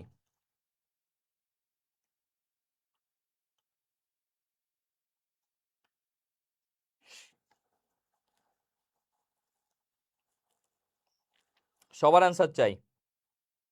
আচ্ছা, ঠিক আছে। সুরাইয়া, তারপর রাব্বি হাসান আলবি, জাহিদ হাসান, নাফিসা উলফাত, হ্যাঁ, শারমিলা সরকার গুপ্ত, তানসিদ মালিশা, হ্যাঁ এটা হবে গুপ্ত, ঠিক আছে, এটা কি হবে গুপ্ত। আর মনে রাখবা এই গুপ্ত কিন্তু স্বর্ণযুগ ছিল, ভারতের কি ছিল, ভারতের স্বর্ণযুগ ছিল, গুপ্তকে বলা হয়তো ভারতের স্বর্ণযুগ, ঠিক আছে। ওকে, আর এইটারও একটা শ্রেষ্ঠ রাজা ছিল, তার নাম ছিল সমুদ্রগুপ্ত। সমুদ্র সরি শ্রেষ্ঠ রাজা ছিল, শ্রেষ্ঠ রাজা ছিল সমুদ্রগুপ্ত। সমুদ্রগুপ্ত, তাকে ভারতের নেপোলিয়ন বলা হইতো। এই সমুদ্রগুপ্তকে কি বলা হইতো, তাকে ভারতের নেপোলিয়ন বলা হইতো। তাহলে এই সমুদ্রগুপ্ত, এটা মনে রাখবা, তাকে বলা হইতো শ্রেষ্ঠ রাজা, শ্রেষ্ঠ রাজা। আরেকজন আছে হচ্ছে তোমার দ্বিতীয় চন্দ্রগুপ্ত, এই যে খুব গুরুত্বপূর্ণ, দ্বিতীয় চন্দ্রগুপ্ত। দেখো আমরা প্রথম চন্দ্রগুপ্ত মৌর্য কোথায় পাইছিলাম, চন্দ্রগুপ্ত মৌর্য পাইছিলাম মৌর্যতে, যে মৌর্য বংশের প্রতিষ্ঠাতা। আর দ্বিতীয় চন্দ্রগুপ্ত আমরা পাইছি হচ্ছে গুপ্ততে, এবং তিনি নবরত্ন নবরত্ন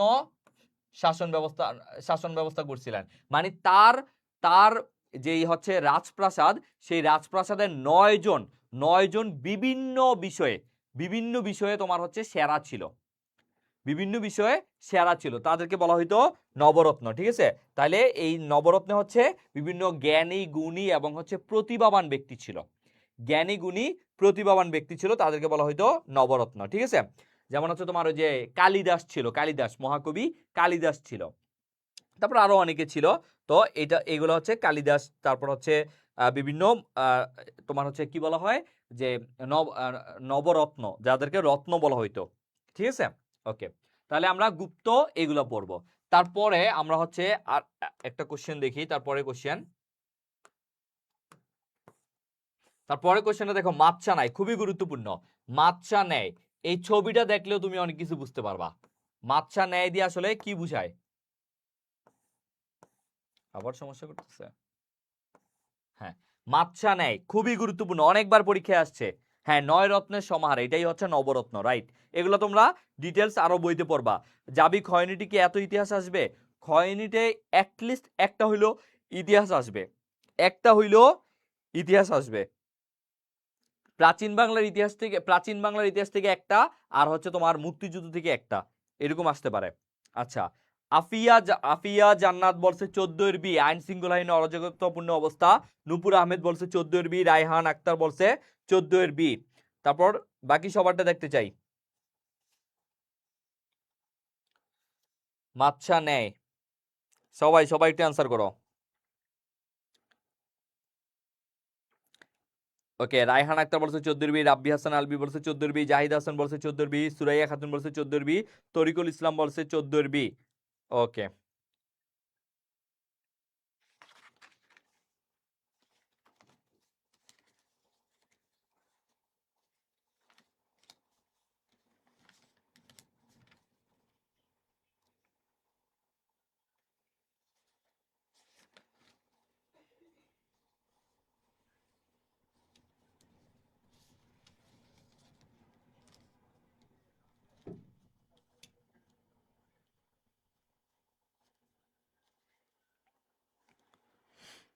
আচ্ছা, আইন শৃঙ্খলাহীন অরাজকতাপূর্ণ অবস্থা। আচ্ছা দেখো, মাচ্ছা ন্যায়, প্রথমে আমাদেরকে বুঝতে হবে আসলে মাচ্ছা ন্যায় কি। মাচ্ছা ন্যায় তুমি যদি এটার আবিধানিক অর্থ ধরো, তাইলে হচ্ছে যে বড় মাছ ছোট মাছকে খেয়ে ফেলে, এরকম হয়। মানে মাছের ন্যায়, মাচ্ছা ন্যায় সহজ কথায় বললে হবে মাছের ন্যায়, মাছের ন্যায়। তো মাছের ন্যায় মানে কি, মানে মাছের কাছে কোন কাজটা হয়, মাছের ধারা যে কাজটা হয়, বড় মাছ ছোট মাছকে খেয়ে ফেলে, ছোট মাছকে খেয়ে ফেলে। কিন্তু এটা হচ্ছে আসলে এক ধরনের রূপক। এই দেখো, বড় মাছটা কি করতেছে, ছোট মাছগুলোকে খেয়ে ফেলতেছে। বড় মাছ এই মাছকে খায়, এই মাছ আবার আগে এই মাছ খাইছিল, এই মাছ আগে এই মাছ খাইছিল। কিন্তু এইটা আসলে মেইন অর্থ না।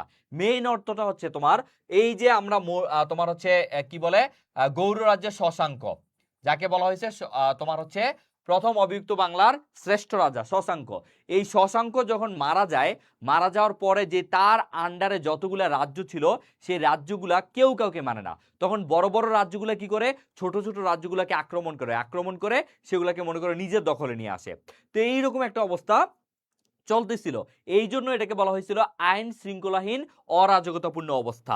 এইটা অনেক বেশি পরীক্ষায় আসে এবং পরীক্ষায় আসে এটা কোন সময় হয়, এটা সপ্তম থেকে অষ্টম শতকে, সপ্তম থেকে অষ্টম শতকে হয় এবং শশাঙ্কের মৃত্যুর পরে। পরবর্তীতে আবার যখন এই যে পাল রাজাদের বংশানুক্রমিক শাসন শুরু হয় তখন আবার এটা ধীরে ধীরে ঠান্ডা হয়ে যায়। ঠিক আছে, এই জন্য আমরা বুঝবো কি মাছছানে আসলে কি, মাছছানে হচ্ছে মাছের ন্যায় বা বড় মাছ ছোট মাছকে খেয়ে ফেলে এরকম একটা জিনিস, বাট আসলে যে জিনিসটা বোঝায় সেটা হচ্ছে আইন শৃঙ্খলাহীন অরাজকতাপূর্ণ অবস্থা। কারণ কেউ কারো শাসন মানে না, বড় বড় রাজ্যগুলা ছোট ছোট রাজ্যগুলোকে কি করে আক্রমণ করে এবং হচ্ছে দখল করে ফেলে, মণি মুক্তা বা গুরুত্বপূর্ণ জিনিসগুলো নিয়ে আসে। ঠিক আছে, এটাই হচ্ছে তোমার এই মাছছানায়। ওকে, তারপরে আসো আমরা তারপরে লাস্ট আমাদের আজকে কোশ্চেন সেটা আমরা দেখবো এবং এটা সবাই অ্যান্সার দিবা, এটা সবাই অ্যান্সার দিবা। বাংলায় প্রথম বংশানুক্রমিক শাসন শুরু করে কে, এটা আমি অলরেডি বলে ফেলছি, তারপরে তোমরা সবাই এটার অ্যান্সার দিবা। ঠিক আছে, এটার অলরেডি এটা আমি যেহেতু বলে ফেলছি তারপরে তোমরা সবাই এটার অ্যান্সার দিবা। ঠিক আছে ভাই, একটা জিকে বই ফ্রিতে দেওয়া যায় না?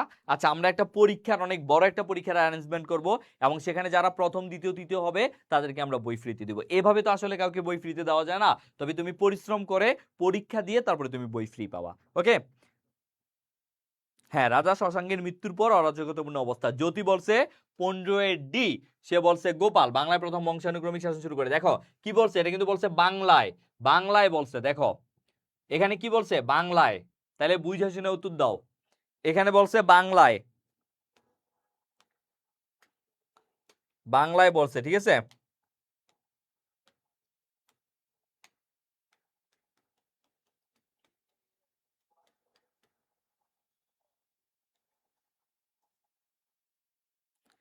সবাই যে গোপাল দিতেছে, এখানে প্রশ্নটা ভালো করে বুঝো, এখানে বলছে বাংলায়। আচ্ছা, তোমরা গোপাল বার দেখো? আমি কিন্তু অনেক গোপাল বার দেখি, আমি খাবার সময় সবসময় গোপাল বার দেখি, আমার খুব ভালো লাগে। আচ্ছা, যদি বলছে গোপালই হবে, হ্যাঁ, তার মানে তোমরা আসলে কনফিউজ যে হবা না এটা বুঝে গেছে, বাট তোমরা অ্যান্সার আসলে হ্যাঁ এটাই হবে, এটা হচ্ছে গোপাল। আমি একটু আগে বলছিলাম না যে বাংলায় তিনি চালু করছে, এটা কিন্তু গোপালই। এবং তুমি সহজেই বুঝবা শশাঙ্ক কি পাল বংশের কেউ? আমরা জানি যে বংশানুক্রমিক শাসনটা চালু করছে কে, পাল। তো পাল হইলে শশাঙ্ক কিন্তু পালেন না, শশাঙ্ক ছিল গৌড়, শশাঙ্ক কি গৌড়। তারপরে বখতিয়ার খলজি তিনি তো বাংলারই না, তিনি তো মরক্কর।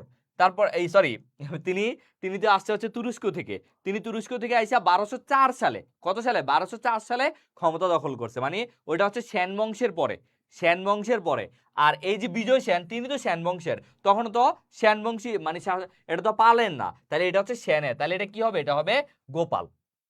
এইবার আমি তোমাদের অন্য দুইটা কোশ্চেন করব। আমরা জানি আমরা জানি শেষ বংশটা হচ্ছে সেন বংশ, তাই না? শেষ বংশটা, এবার আমাকে বলো সেন বংশের সর্বশেষ স্বাধীন রাজা কে ছিল?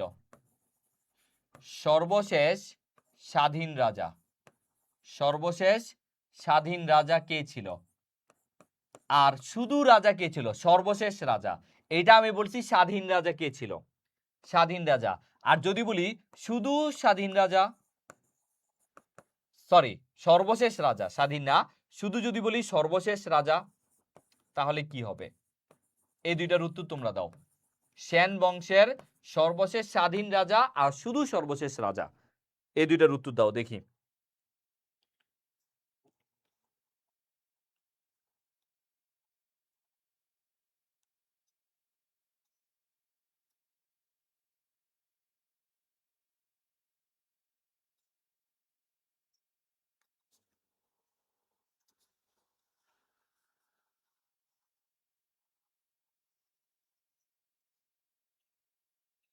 ওকে, জ্যোতি বলছে স্বাধীন রাজা লক্ষণ, শেষ রাজা হচ্ছে কেশব সেন। আচ্ছা, কেশব সেন লেখছে। আচ্ছা হ্যাঁ, আমি তোমাদের দ্বিধান্বিত করতে পারি নাই, বাট আমি তোমাদের কনফিউজ বানানোর ট্রাই করছিলাম। ওকে, আচ্ছা দেখো, তাহলে সেন বংশের সর্বশেষ রাজা ছিল তোমার লক্ষণ সেন। কে ছিল? লক্ষণ সেন। কারণ কি? কারণ আমরা জানি 1204 সালে তুরস্ক থেকে একজন ব্যক্তি আসে যার নাম হচ্ছে ইখতিয়ার উদ্দিন মোহাম্মদ বিন বখতিয়ার খলজি। জীবনে সব ভুলা যাব কিন্তু এত বড় নামটা জীবনে ভুলবো না। ইখতিয়ার উদ্দিন মোহাম্মদ বিন বখতিয়ার খলজি। সহজ ভাষায় বললে বখতিয়ার খলজি। তো এই বখতিয়ার খলজি 1204 সালে আইসা তোমার হচ্ছে লক্ষণ সেনের যে নদিয়া, সে নদিয়াতে আক্রমণ করে, তার মানে তার হচ্ছে রাজ্যে আক্রমণ করে, সেন বংশের যে রাজ্য সেখানে আক্রমণ করে এবং তিনি নদিয়া থেকে পালায়ে যান।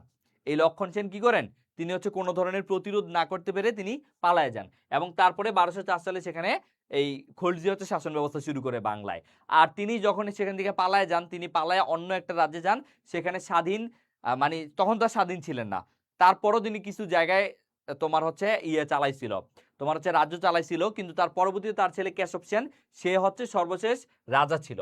সর্বশেষ রাজা ছিল কে? কেশব সেন। কেশব সেন, তাহলে মনে রাখবা। আর এখানে সর্বশ্রেষ্ঠ ছিল বিজয় সেন। বিজয় সেন মানে সেন বংশের সর্বশেষ রাজা, মানে সর্বশ্রেষ্ঠ রাজা ছিল বিজয় সেন, পরীক্ষায় আসে সেন বংশের। আর এই সেনরা কিন্তু হিন্দু ছিল। সেনরা কি ছিল? হিন্দু ছিল। তোমার বাকিরা যেমন চন্দ্রগুপ্ত মৌর্য, তারপরে গুপ্ত, তারপরে হচ্ছে তোমার পাল, এরা কিন্তু ছিল বৌদ্ধ, এদের সভ্যতা ছিল বৌদ্ধ। কিন্তু এই সেন বংশ কিন্তু হিন্দু ছিল। ঠিক আছে, সেন বংশ কিন্তু হিন্দু ছিল। ওকে, আচ্ছা ঠিক আছে, তাহলে আজকের মতো আমরা ক্লাসটা এখানে শেষ করতেছি। আজকে আবার ইন্ডিয়া পাকিস্তানের খেলা, তো তোমরা ইন্ডিয়া পাকিস্তানের খেলা দেখো, আর অবশ্যই এগুলো বাসায় একটু পড়াশোনা করবা। আগামীকাল আমাদের আসলে পড়া কি হবে, আগামীকাল আমাদের পড়া কি হবে সেটা যদি আমি একটু দেখি। আগামীকাল আমরা তো কত পেজ পর্যন্ত পড়ছি? 85 পেজ পর্যন্ত পড়ছি, তাই না? আগামীকাল হচ্ছে আমরা মানে নেক্সট ক্লাসটা হবে তোমার হচ্ছে, আজকে কি বার? রবিবার। আর নেক্সট ক্লাসটা হবে মঙ্গলবারে, ঠিক আছে? নেক্সট ক্লাসটা হবে মঙ্গলবারে। আমরা পড়বো বাংলায় মুসলিম শাসন, ঠিক আছে? বাংলায় মুসলিম শাসন পড়বো। আমরা হচ্ছে 91 থেকে 91 থেকে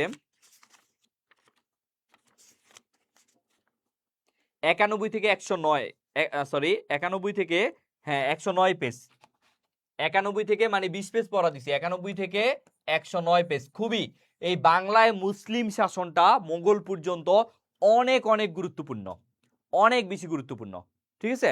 বা আচ্ছা, এটার সাথে তো আমাদেরকে সুবিধারও পড়তে হবে। ওয়েট, সুবিধারও এটার সাথে পড়ে ফেলতে হবে। আমি আরেকটু দেখি।